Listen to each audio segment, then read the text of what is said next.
Assalamualaikum warahmatullahi wabarakatuh. Perkenalkan, nama saya Aulia Andriani, mahasiswi Teknik Pertanian dengan NPM 22051060-123 dari kelas Praktikum Statistika Jumat 16.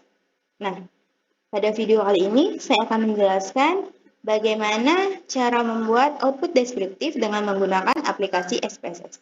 Nah, pada layar ini saya telah menampilkan layar awal dari aplikasi SPSS. Nah, ini merupakan tampilan data editor dalam SPSS yang nantinya akan berfungsi untuk mendefinisikan, menginput, mengedit, dan menampilkan data. Nah, sebelum kita menginput data-data itu, di sini kita harus dulu memasukkan variabel-variabel yang nantinya akan menjadi variabel dari data yang kita input. Nah, untuk memasukkan variabel-variabel itu, kita bisa masuk pada tab di sini, variabel view. Nah, di sini kan ada name. Nah, di name inilah kita akan isi nama-nama variabel yang akan kita gunakan. Di sini saya akan menggunakan 6 variabel. Pertama ada nama.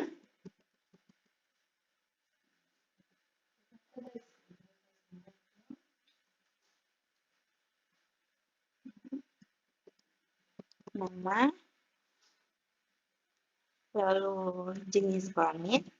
Nah, jenis kelamin kan terdiri dari dua kata, namun kita tidak boleh memberi spasi di antara dua kata itu.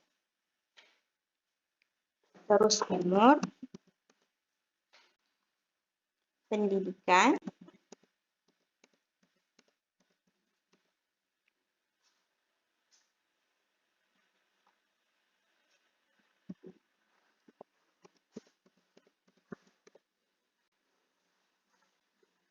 lalu pendapatan,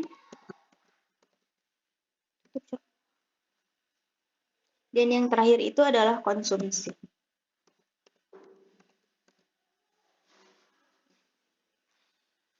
Nah, pada bagian nama ini, di type ini dari yang numerik, kita harus ubah dulu menjadi string. Kenapa harus string? Karena kalau kita letakkan numerik, nanti ketika kita memasukkan nama, ia tidak akan muncul. Karena numerik ini hanya akan memunculkan angka.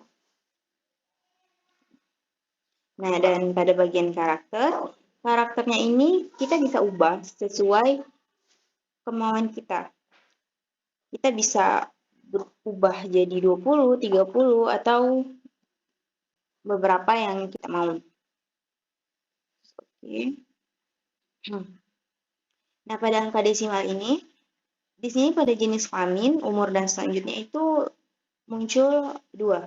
Nah, 2 ini kita akan ubah menjadi 0. Mengapa? Karena kalau misalnya kita 2 ini, nanti ketika kita masukkan angka, menginputkan angka, itu akan memberikan 2 angka di belakang koma. Jadi kita ubah aja menjadi 0.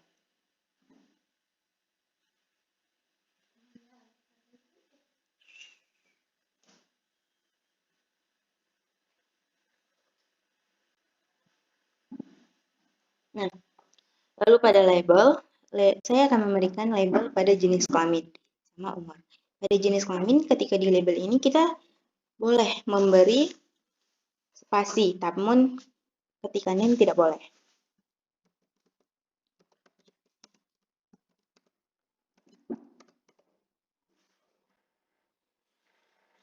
Terus pada umur, saya akan memberi pada label itu umur responden.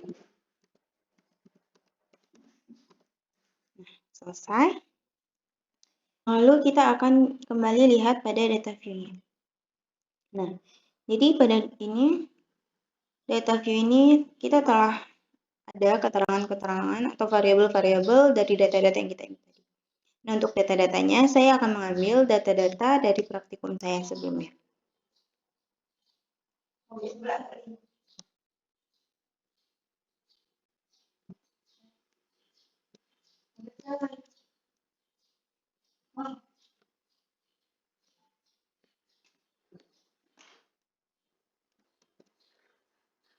Nah, Jadi di sini saya telah masukkan data-data saya yang dari praktikum sebelumnya, yaitu berupa data Excel. Nah, pada jenis kelamin saya itu menggunakan angka sebagai kode jenis kelaminnya, yaitu 1 untuk laki-laki dan 2 untuk perempuan. Sama juga di pendidikan saya juga gunakan kode. Nah, jadi kita akan kembali lagi pada variable view. Nah, di variable view ini di bagian values. Nah, di values ini pada bagian jenis kelamin kita akan isi keterangan-keterangan dari kode-kode yang saya beri tadi. Nah, kita akan isi di value 1 itu laki-laki.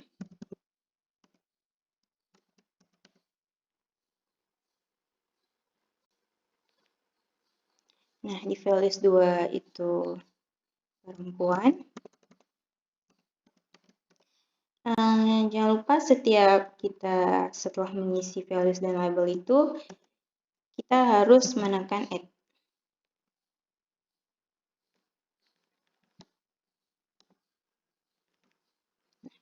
Oke. Lalu kita juga akan memberi keterangan-keterangan seperti jenis kelamin itu pada variabel pendidikan. Oke. Jadi di pendidikan ini kita ada 5 variabel. Pertama, ada 5 kode, yaitu pertama untuk SD,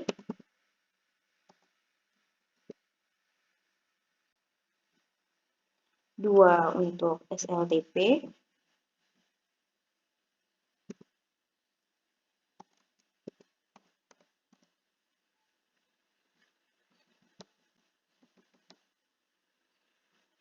terus 3 untuk SLTA,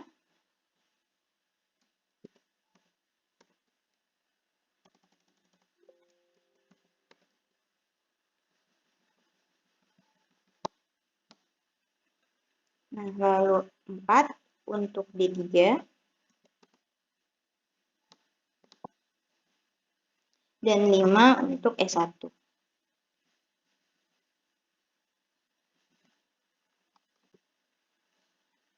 Maaf, tadi yang 5 tertekan, jadi kita ulang lagi 5, S1. Oke. Nah, jadi di sini kita sudah buat ininya, kita bisa coba di data view. Nah, untuk menampilkan kayak gini nih, kita tuh harus tekan ini, values label. Lalu kita akan lihat pada pendapatan. Pada pendapatan ini terdapat angka 9999. Nah, di konsumsi juga. Kenapa 99 ini? Kita menganggap 99 ini merupakan nilai error atau para responden tidak mengisi data pendapatan dan konsumsinya mereka. Nah, karena mereka tidak mengisi, maka kita akan kembali lagi ke variabel view dan itu akan kita anggap sebagai missing. Jadi pada pendapatan, missingnya itu adalah, oke, kita klik di range missing values, habis itu 9999. Oke kan? Pada konsumsi begitu juga, di range missing values, lalu kita isi dengan 9999. Oke. Nah, lalu kalau pada like, ini lebih ke bagaimana posisi dari variabel dari posisi data-data yang kita input ini. Lalu pada measure, jika ini tandanya penggaris ini, berarti itu data-data dari variabel-variabel ini itu bisa diukur. Nah, namun pada jenis kelamin itu kita tidak diukur, jadi kita rubah menjadi nominal. Lalu pada pendidikan, itu kita akan rubah menjadi ordinal. Udah? Kembali lagi kita ke data view. Nah, setelah ini data-data variabelnya telah selesai, baik itu variabelnya itu sendiri juga telah kita isi, maka kita akan bisa membuat output deskriptifnya. Nah, cara membuat output deskriptif itu pertama kita klik analyze. lalu masuk ke deskriptif statistika, habis itu klik deskriptif, lalu pindahkan angka-angka yang ingin kita masukin. Nah, jadi kita akan memasukkan 3 variabel, yaitu pertama umur responden. Nah, cara memasukkan ini kita bisa dengan dua cara. Pertama bisa kita klik 2 kali, terus bisa juga kita klik sekali lalu kita klik tanda panah ini. Nah, begitu seterusnya untuk semua variabel-variabel yang kita inginkan. Nah, setelah ini variabel-variabel yang kita inginkan telah kita pindah, kita klik option, lalu isi bagian-bagian apa saja yang kita inginkan dari min, sum, variasi, range, atau seterusnya. Bahkan kita akan membuat, kali ini kita akan membuat sampai pada kurtoris dan squareness. Nah, setelah ini kita isi, kita continue aja, lalu kita klik OK.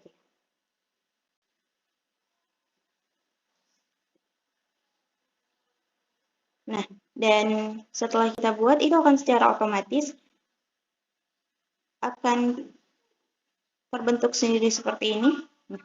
Jadi pada output ini telah ada nilai n, range, minimum, maksimum, sum, bahkan sampai kepada kurtosis. Nah, data ini kita bisa langsung aja ubah ke PDF dengan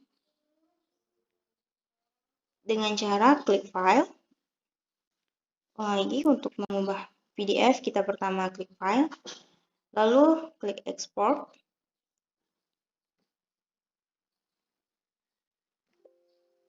Lalu pilih di sini yang PDF, Portable Document Format atau PDF.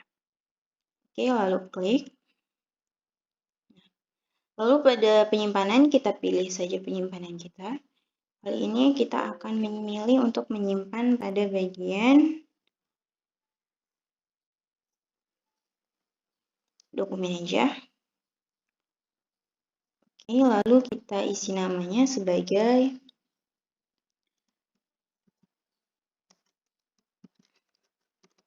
output deskriptif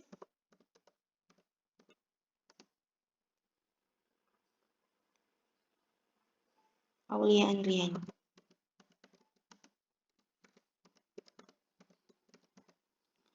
Lalu kita save. Nah, setelah selesai ini, kita akan klik OK. Nah, setelah kita klik OK, kita akan cek apakah data yang tadi udah ada tersimpan atau belum. Klik folder.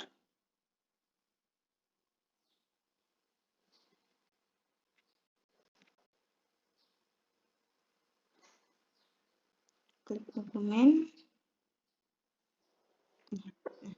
Ini secara otomatis itu telah ada ya, karena kita tadi telah ubah ke deskriptif. Nah, begitulah cara membuat output deskriptif menggunakan aplikasi SPSS. Sekian dari saya, kurang lebih saya mohon maaf. Wabillahi taufiq walhidayah. Wassalamualaikum warahmatullahi wabarakatuh.